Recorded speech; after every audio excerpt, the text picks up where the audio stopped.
Give a short history about the Swedish international solidarity work.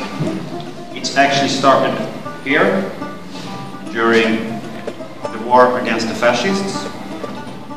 500 Swedish people volunteered in the international brigades to fight Franco.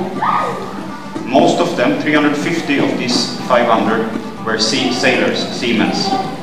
And me as a Swedish sailor, I am proud to carry on this legacy. Por desgracia la gente se entera del tema de Gaza cuando hay guerra. Y cuando para la guerra todo el mundo me felicita, que ya no hay guerra, enhorabuena, que ya están en paz. No, no están en paz. Después de la guerra, empieza la guerra. And we ask, why don't anybody care for the fishermen in Gaza who got shot at, seriously harmed, and sometimes killed? If we succeed to break the siege of Gaza, I think we're possible to do anything.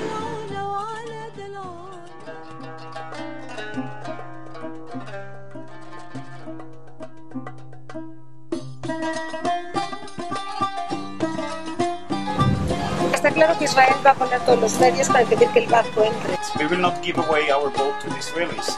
We will not give our boat away to soldiers on international waters. It's my right. Actually, I have a strong right to defend my boat, but we will do this in a non-violent way.